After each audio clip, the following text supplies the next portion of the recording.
ஹரே கிருஷ்ணா. இன்று மோக்ஷதா ஏகாதசி. மோக்ஷதா ஏகாதசியினுடைய மகாத்மியம். பொதுவாக ஏகாதசியை கடைப்பிடிப்பதனால் நாம் அடையக்கூடிய நன்மை என்ன அப்படின்னு கேட்டால், யாரெல்லாம் ஏகாதசியை கடைப்பிடிக்கிறாங்களோ அவங்களுக்கு ஒவ்வொரு ஏகாதசியும் கடைப்பிடிக்க அந்த ஒரு நாள் ஆயுள் கூடும் என்று சொல்லப்பட்டிருக்கு. அது மட்டும் இல்லாமல் ஏகாதசி அன்னைக்கு நம்ம அன்னம் உண்ணக்கூடாது. அன்னம்ங்கிறது தானியத்தை நாம் உணவாக எடுத்துக்கொள்ளக்கூடாது அப்படின்னு சொல்லப்பட்டிருக்கு. அந்த மாதிரி தானியத்தை உணவாக எடுத்துக்கொண்டோம்னா நமக்கு நம்முடைய ஒவ்வொரு பாவங்களும் புதுப்பிக்கப்படும்னு சொல்லப்பட்டிருக்கு. நம்ம அக்கௌண்ட்டில் இருக்க, அதாவது நம்முடைய கணக்கில் இருக்கிற பாவங்கள்லாம் ஒன்று ஒன்றா வரிசையாக வந்துக்கிட்டே இருக்கும். அப்போ நம்ம என்றைக்கு ஏகாதசி நம்ம மறந்துட்டு தானியம் சார்ந்த உணவுகளை நம்ம உட்கொள்கிறோமோ அப்பொழுது நமக்கு நம்ம பாவ கணக்கிலேருந்து ஒன்று ஒன்றா நமக்கு கணக்கு திறக்கப்படும்னு சொல்லப்பட்டிருக்கு. அதனால் முடிஞ்ச வரைக்கும் தானிய உணவை தவிர்த்து பழங்களையோ காய்கறிகளையோ உணவாக உட்கொள்வது நமக்கு நல்லது, நம்ம குடும்பத்தை சார்ந்தவர்களுக்கு நல்லது. இந்த மாதிரி ஏகாதசியுடைய பலன் சொல்லப்பட்டிருக்கு. அது தாண்டி இன்னொரு கதை என்னென்னா, பாண்டுரங்க பக்தர்களில் முக்கியமான நாமதேவர், அவருடைய கதைகளில் கூட அவர் ஏகாதசியை கண்டிப்போடு கடைப்பிடித்தார். அவர் கடைப்பிடிக்கிறது மட்டும் இல்லை, அவரை சார்ந்தவர்களையும் கடைப்பிடிக்க வைத்தார். அவர் ஏகாதசி அன்னைக்கு அன்னம் சாப்பிட மாட்டார். அப்படி யாராவது அவரோடு சேர்ந்து இருக்கிறவங்க அன்னம் உட்கொண்டால் அவங்களையும் சாப்பிட விட மாட்டார். அவளை கண்டிப்பாக அவர் ஏகாதசி விரதத்தை கடைப்பிடித்து வந்தார். அந்த சமயம் இதை பகவான் பார்த்துட்டே இருந்தார். இப்போ பகவானுக்கு தோணுச்சு, இவர் எப்படியாவது ஒரு தடவை பரீட்சை பண்ணி பார்க்கணும் அப்படின்னு நினச்சார் பகவான். அதனால் பகவானே ஒரு பிராமண ஒரு வயசான கிழவனாட்டம் அவரோட அந்த சிரத்தையை அவளை கண்டிப்போடு இருக்கிறத பரீட்சை பண்ணுறதுக்காக ஒரு பிராமண வேஷத்தில் அவருடைய வீட்டில் எனக்கு ரொம்ப பசி, 10 நாள் ஆச்சு நான் சாப்பிட்டு, எனக்கு பசியை தீர்க்க முடியலை, ஏதாவது சாப்பாடு இருந்தால் எனக்கு கொடுவே அப்படின்னு சொல்லி கெஞ்சுறாரு. அப்போ நாமதேவர் பார்க்குறாரு, நம்ம இன்றைக்கி ஏகாதசி திதியாச்சு, இன்றைக்கி எப்படி நம்ம அவருக்கு தானியத்தாலான உணவு கொடுக்கறது? அதனால் அவர் சொல்கிறாரு, இன்றைக்கி தானியத்தாலான உணவு என்னால் கொடுக்க முடியாது, வேறு ஏதாவது பழங்கள் பால் ஏதாவது தர்றேன் சாப்பிடு அப்படின்னு சொல்கிறாரு. அந்த பிராமணர் சொல்கிறாரு, இல்லை நான் சாப்பிட்டு 10 நாள் ஆச்சு, எனக்கு உயிரே போயிடுறது மாதிரி இருக்குது. அப்படி இருக்கும்போது நீ எப்படி எனக்கு பழங்களை கொடுத்து சரி பண்ண பார்க்குற? எனக்கு சாப்பாடு தான் வேணும், அதாவது தானியத்தால் உணவு தான் வேணும்னு அடம் பிடிக்கிறாரு. ஆனால் இவர் கொஞ்சம் கூட தளர்றதா இல்லை, எனக்கு கண்டிப்பாக எனக்கு ஏகாதசி அன்னைக்கு நான் யாருக்கும் சாப்பாடு சாப்பிட மாட்டேன், நான் யாருக்கும் கொடுக்க மாட்டேன். அப்போ அவர் அந்த வயசான அந்த பகவான் அந்த வயசான பிராமணராக அவர் சொல்கிறாரு, நீ சாப்பிடாட்டா பரவாயில்ல, என்னை ஏன் சாப்பிடக்கூடாதுன்னு சொல்கிற? நான் சாப்பிட்டா என் உயிர் போயிடும்ல, என் உயிர் போகிறது உனக்கு நல்லதா அப்படின்னு கேட்குறாரு. அப்போ அவர் நாமதேவர் சொல்கிறாரு, இல்லை, நான் சாப்பிட்டா என்ன பாவமோ அதே மாதிரி நான் அடுத்தவங்களுக்கும் அந்த மாதிரி உணவு கொடுத்தாலும் அது எனக்கு பாவம்தான், அதனால் நானும் சாப்பிட மாட்டேன். சரி, நீ சாப்பிட வேண்டாம், எனக்கு கூட நான் சாப்பிட்டுக்கிறேன் அப்படின்னா, இல்லை, உன்னை சாப்பிட விட மாட்டேன், நான் சாப்பிட்றது மட்டும் இல்லாமல் உனக்கு கொடுத்தா அதுவும் எனக்கு பாவம்தான் அப்படின்னு சொல்லி கொடுக்க மாட்டேங்கிறார். அப்போ அந்த பிராமணர் சொல்கிறாரு, அப்போ என் உயிர் போக போகுது, நான் என்ன செய்கிறது அப்படின்னு சொல்லி பகவான் மேற்கொண்டு மிகப்பெரிய நாடகத்தை அரங்கேற்றார். கடைசியில் என்ன ஆயிடுது, பகவான் உயிரே விட்டுறார். அந்த வயசான பிராமணன் இறந்து போயிடுறாரு. இப்போ அக்கப்பக்கத்தில் இருந்தவங்கெல்லாம் பார்க்குறாங்க, உன்னுடைய ஏகாதசிக்காக நீ இப்படி ஒரு உயிரை நீ கொண்டுட்டியே, நீ அவர் ஏகாதசி இல்லாட்ட என்னப்பா உனக்கு, அவர் உயிரை மாச்சிட்டியே அப்படின்னு சொல்லி எல்லாம் திட்டுறாங்க.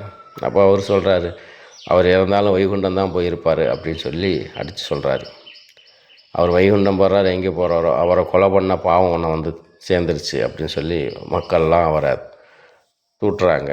அப்போ நாமதேவர் சொன்னார், உண்மையிலேயே என்னால் தான் இவர் இந்த பிராமணன் இறந்து போனான்னு சொன்னால் நான் குடும்பத்தோடு அவர் தீ மூட்டுங்க, அந்த தீயில் நானும் குடும்பத்தோடு இறந்து போயிடுறேன்னு சொல்லி அவர் என்ன செய்கிறாரு, அந்த பிராமணரை தீ மூட்டி அந்த தீயில் வைக்கும்போது இவரும் போய் அந்த தீயில் இறங்க போகிறாரு. அப்போ இறங்க போகும்போது அந்த இறந்து போன அந்த வயசான கிழவர் திடீர்னு பகவான் உயிர் பெற்று அவருக்கு விஷ்ணுவாக காட்சியளித்து அவருக்கு ஆசீர்வாதங்கள் வழங்குகிறார். ஸோ பகவான் தன்னுடைய பக்தனுடைய பக்தியை உலகத்துக்கு வெளிக்காட்டுவதற்காக இந்த லீலையை நடத்தினார். ஆக ஏகாதசிங்கிறது மிக முக்கியமாக பகவானுக்கு ரொம்ப விருப்பமானது. இந்த ஏகாதசி கடைப்பிடிக்கிறதுல நாம் சிரத்தையோடு இருக்க வேண்டும். ஆக இன்றைய மோக்ஷதா ஏகாதசியுடைய கதை என்னன்னு கேட்டால், பகவான் கிருஷ்ணரும் யுதிஷ்ட மகாராஜாவும் உரையாடல் பண்ணுறாங்க.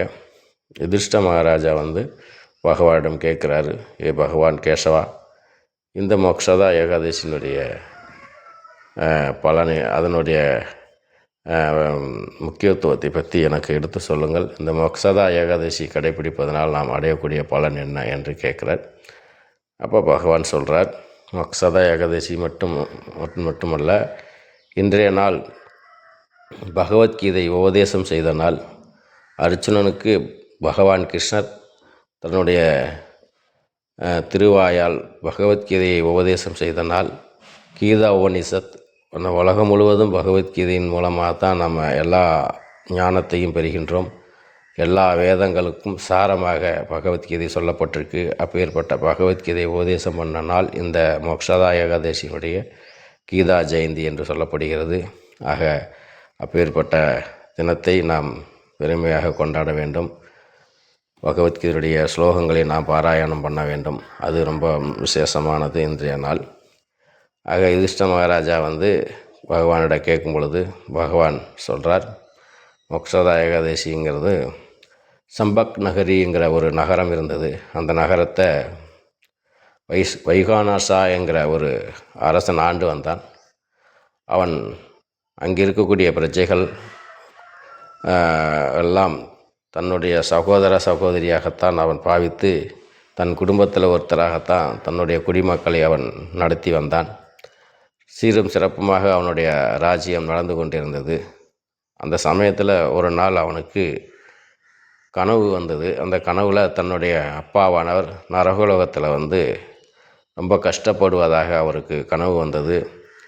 அந்த கனவை பார்த்தவுடன் அவனுக்கு ரொம்ப மனம் கிளேசமாகி வருத்தத்தோடு, இந்த மாதிரி கனவு வந்ததே, இதை எப்படி நாம் சரி பண்ணுறதுன்னு சொல்லிட்டு தன்னுடைய நாட்டில் இருக்கக்கூடிய மிகப்பெரிய பிராமண வித்வான்களை எல்லாம் அழைத்து அவர்களிடத்தில் தனக்கு ஏற்பட்ட அந்த கணவனுடைய நிகழ்வை சொன்னான். இந்த மாதிரி என்னுடைய அப்பா நரகலோகத்தில் மிகவும் கஷ்டப்படுகிறார். ஆக இதுக்கு நான் என்ன செய்ய வேண்டும் என்று சொல்லி எல்லாத்தையும் கேட்டான். இப்போ பிராமணர்கள்லாம் எல்லோரும் பேசி ஒரு ஆலோசனை கூட்டம் நடத்தி அதில் அவங்கெல்லாம் சொன்னாங்க, நம்முடைய பக்கத்து மலையில் பர்வத முனிவர்னு ஒருத்தர் இருக்கிறார். அந்த பர்வத முனிவரை நீங்கள் போய் சந்திக்க வேண்டும். அவர் உங்களுக்கு தகுந்த ஒரு வழியை உங்களுக்கு சொல்லுவார். ஆகவே நீங்கள் அவரை போய் பாருங்கள் என்று சொல்லி பிராமணர்கள்லாம் அவருக்கு உபதேசம் பண்ணார்கள். அதுக்கப்புறம் அந்த வைகானச மகாராஜா வந்து பர்வத முனிவரிடம் சென்று முனிவருக்கு தகுந்த மரியாதைகளை அளித்துவிட்டு முனிவர் கேட்டார், ராஜ்யம் எப்படி எல்லாம் நடக்கிறது, பிரஜைகள்லாம் சந்தோஷமாக இருக்கிறார்களா என்று எல்லாம் விசாரித்தார். எல்லாத்தையும் ராஜா சொன்னார். அப்போ பர்வத முனிவர் கேட்டார், தாங்கள் வந்த காரணம் என்ன என்று. அப்பொழுது ராஜா சொன்னார், இந்த மாதிரி நான் இரவில் என்னுடைய அப்பா வந்து நரகலோகத்தில் மிகவும் கஷ்டத்துக்குள்ளாகிறார். அது போன்ற கனவை நான் கண்டேன். ஆகவே அதற்கு தக்க பரிகாரம் தேடித்தான் உங்களை நான் நாடி வந்தேன் என்று சொன்னார். அப்போ பர்வத முனிவர் முற்காலத்தையும் அறியக்கூடிய முனிவர், 3 காலங்களும் அவர் கண்டுபிடிக்கக்கூடியவர். ஆகவே 3 காலத்தையும் திரிகால ஞானி என்று சொல்வார்கள். அந்த அடிப்படையில் முனிவர் அவங்க அப்பாவுடைய கடந்த காலத்தையும் பார்த்தார், அவர் கஷ்டப்படுற இந்த சமயத்தையும் பார்த்தார். பார்த்துட்டு வைகானச மகாராஜா சொன்னார், உங்களுடைய அப்பா அவர் வாழ்ந்த காலத்தில் அவர் உங்களுடைய தாயாரோடு பெண்கள் வீட்டுக்கு தூரமாக இருக்கிற சமயத்தில் அனாவசிய உறவு வைத்து கொண்டார். ஆக அந்த மாதிரி உறவு வைத்ததால் அவருக்கு இப்பேற்பட்ட நரகம் ஏற்பட்டது. ஆகவே அந்த நரகத்திலிருந்து அவர் விடுபட வேண்டுமானால் நீங்கள் இந்த கிருஷ்ணபட்சத்தில் வரக்கூடிய மோக்ஷதா ஏகாதசியை நீங்களும் உங்கள் குடும்பத்தாரும் எல்லோரும் சேர்ந்து இதை சிரத்தையோடு கடைபிடித்தார்கள் அவர் அந்த நரகத்திலிருந்து விடுபடுவார் என்று பர்வத முனிவர் அவருக்கு பரிகாரம் சொன்னார். அதை அப்படியே கேட்ட வைகானச ராஜா அதை சிரத்தையோடு அந்த மோக்ஷதா ஏகாதசி சிரத்தையோடு கடைபிடித்ததனால் அவங்க அப்பாவை நரகத்திலிருந்து விடுதலை பெற்று தேவர்களெல்லாம் பூமாரி பொழிந்து அவரை தேவலோக விமானத்தில் ஏற்றி அவரை வைகுண்டத்திற்கு அனுப்பி வைத்தார்கள். ஆக இப்படியாக இந்த மோக்ஷதா ஏகாதசி யாரெல்லாம் கடைபிடிக்கிறார்களோ, அந்த ஏகாதசி முடித்தவுடன் அதை நாம் அதனுடைய முழு பலனையும் தன்னுடைய அப்பாவுக்கு முன்னோர்களுக்கு அர்ப்பணிக்க வேண்டும். அப்படி அர்ப்பணிக்கும் போது அந்த பலன் அவர்களை போய் சென்றடையும். அந்த மாதிரி வைகானச மகாராஜா செய்ததால் அவருடைய அப்பா மோட்சத்தில், அதாவது நரகத்திலிருந்து விடுதலை அடைந்து வைகுண்ட பதவி அடைந்தார் என்பது இந்த மோக்ஷதா ஏகாதசியுடைய கதை. ஆகவே இந்த மோக்ஷதா ஏகாதசியை கடைபிடிப்பது ரொம்ப விசேஷம். அதைவிட என்னென்னா, அந்த மோக்ஷதா ஏகாதசியினுடைய கதையை கேட்பதும் ரொம்ப விசேஷம். 1000 அஸ்வமேத யாகம் பண்ண பலன் கிடைப்பதாக சொல்லப்பட்டிருக்கு. அந்த ஏகாதசி கேட்பது மட்டுமல்ல, கேட்டு மற்றவர்களையும் கேட்க வைப்பதும் அதுவும் மிகப்பெரிய புண்ணியம். ஆகவே இந்த ஏகாதசி திதியினுடைய இந்த கதையை கேட்பவர்கள் மற்றவர்களுக்கும் அனுப்பி வைத்து அவர்களையும் கேட்க வையுங்கள். அதன் மூலமாக நீங்கள் மிகப்பெரிய பலனை அடைவீர்கள். ஆகவே இந்த மோக்ஷதா ஏகாதசியினுடைய முக்கியத்துவத்தை இத்துடன் முடித்துக் கொள்கிறேன். ஹரே கிருஷ்ணா.